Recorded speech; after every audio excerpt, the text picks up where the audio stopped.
Before we begin, I would like to humbly ask that you pardon the quality of my voice.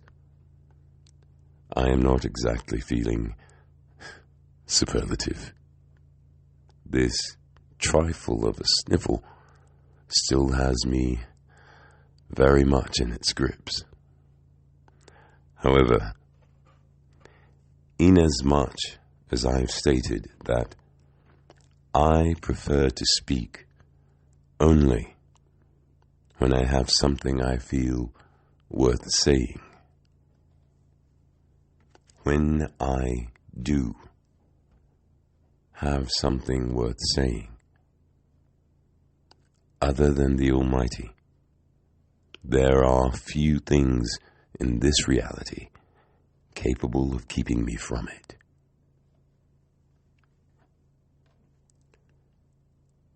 With that, and with no further ado,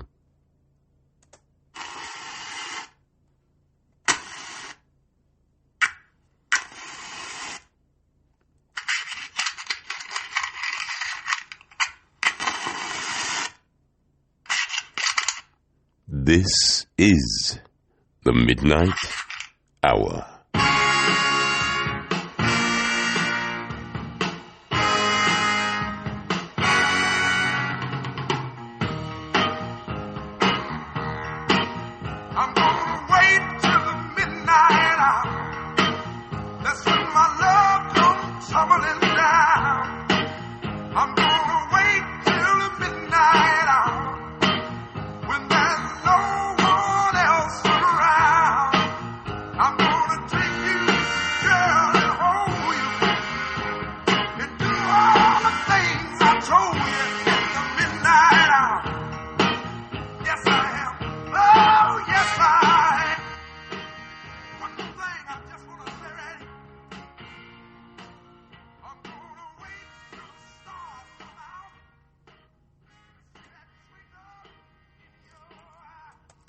Salutations and welcome. I am Midnight. Thank you for joining me. How are you? Please take a moment to consider your answer. You have been through quite a bit. You have been on my mind. Much has occurred. Much is still occurring. Many things are different. And so, how about something familiar?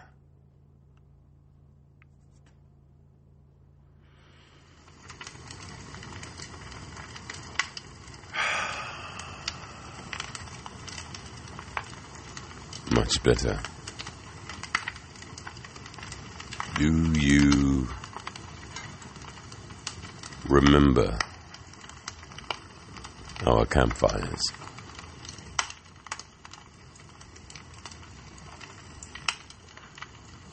According to the fully functional Oyster Perpetual, the time is now 36 minutes past the hour, past the midnight hour. Please, have a seat.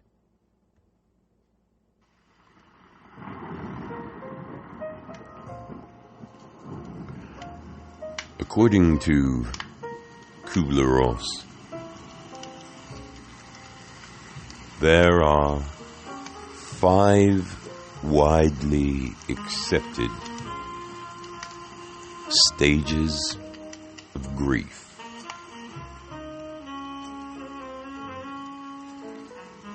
In all actuality, there are as many as 7.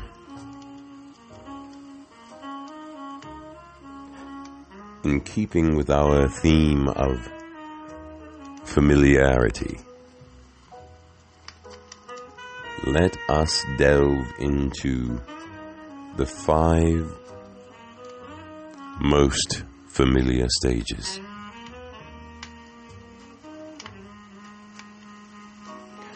First, of course, is denial. Denial is a common defense mechanism used to protect oneself from the hardship of considering an upsetting reality. An ideal example, Kubler-Ross noted, many patients would reject the reality of new information after receiving the shock of a terminal diagnosis. Concerning what is undoubtedly a global situation, but particularly domestic. Grief. Oddly enough, denial's visit was relatively short. In truth, the gravity of said situation made it practically impossible to ignore or rationally deny. It is difficult, but it is done.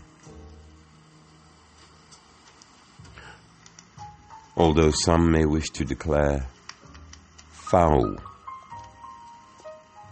they will not, for fear of sounding like those 4 years prior that participated in an insurrection. Regardless, that which is done in the dark will eventually be brought into the light. Upon that, you may rest assured. Next, of course, is our old friend, anger.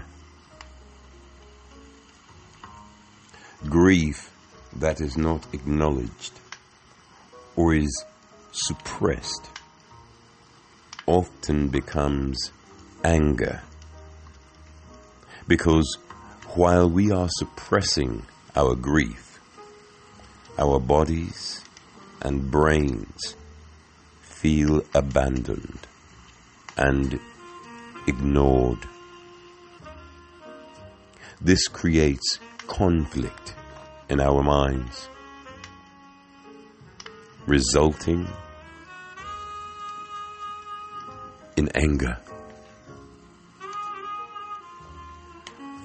I would be remiss if I failed to include blaming with anger. There has, without question, been plenty of that. For those suppressing secret guilt, denial is often revisited. It is everyone's fault, but mine. Bollocks. Bollocks. Then comes Bargaining. When we are in pain, it is sometimes difficult to accept that there is nothing that we can do to change things. In the bargaining stage, we may focus intently on what we or others could have done,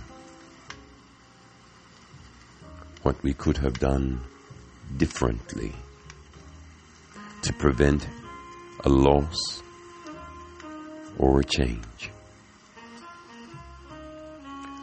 To thine own self be true. Even our best efforts cannot guarantee success. Still, we do what we must to continue. Bargaining is followed by anger's twin, depression. Sadness usually sets in as we begin to understand the loss and how it will affect our lives. Physical symptoms can manifest: poor sleep, loss of appetite, weight loss or gain, as well as more extreme thoughts. As a side note, speak with a therapist or physician concerning what is called complicated bereavement.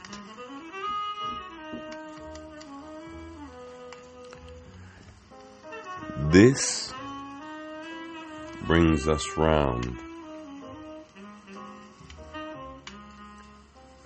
finally to acceptance. Acceptance cannot necessarily be thought of as happy or uplifting in grief. It does not mean we have moved past grief or loss. However, it does mean that we have acknowledged it and come to understand what it means for our lives. At this point, we feel ready to move forward with healing. This is our upward turn,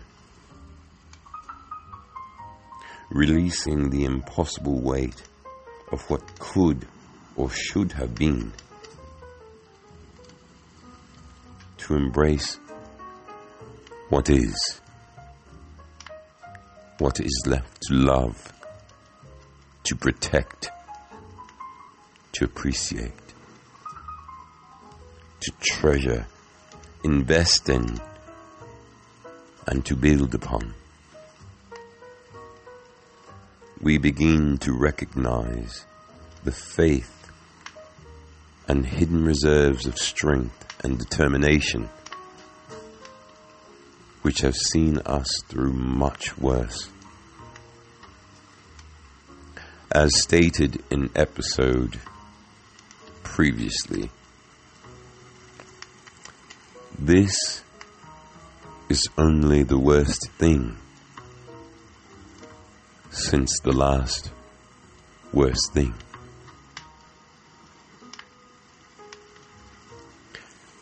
This brings us to what we must consider somewhat less familiar. These are my final submissions. In addition to the most common 5, number 6 involves reconstruction and working through. as we become more functional and our thoughts become more clear, we find ourselves seeking realistic solutions to the problems we face. To the problem we face. This is the point when we actually engage in the process of rebuilding our lives and integrating this loss or circumstance.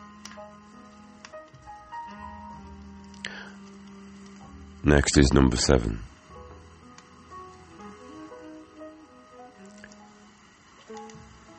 It is recognized as hope. However, this is where I tend to diverge. In my humble opinion, hope has been supplemental throughout. We likely hoped that things would not turn out this way. We may have hoped that we were wrong. We hoped something would change. We hope we will survive. No.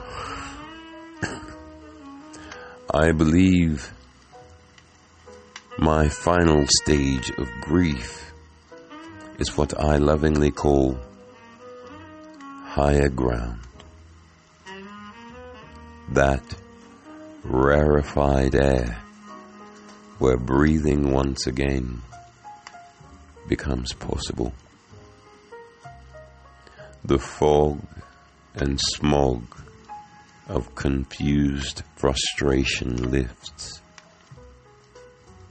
and the horizon is once more visible. The view is breathtaking. We are all capable of reaching such heights. Collectively,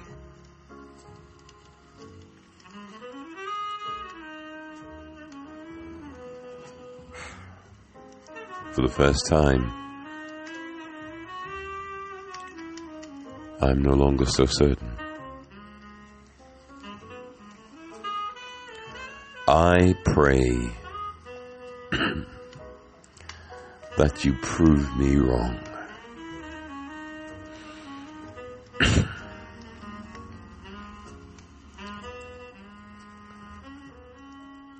Now, as is customary, relax. Get what you need. The only choice before you now is the choice to let it go. For this moment, for this sliver of time, release it. Release the election. Release the election's outcome. Release the anxiety of past holiday and upcoming events. Elevate your thoughts with some mellow morning magic.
Not so long ago, I was asked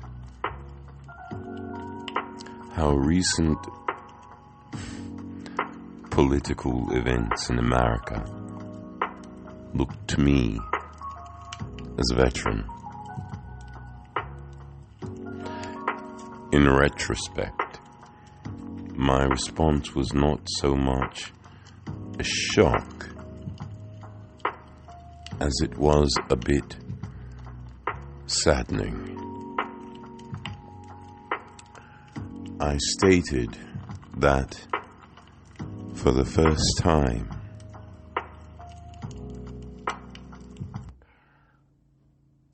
I saw the wings of liberty finally lose a feather. I saw the stars upon Old Glory begin to fade.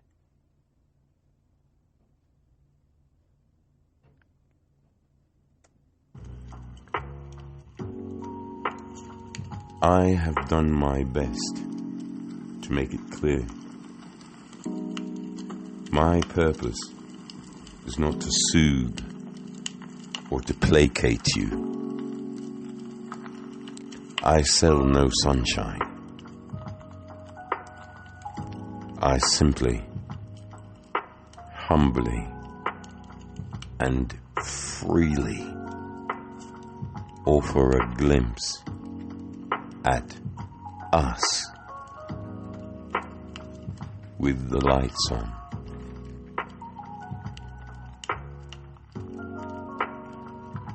What I neglected in my response, in my moment of weakness,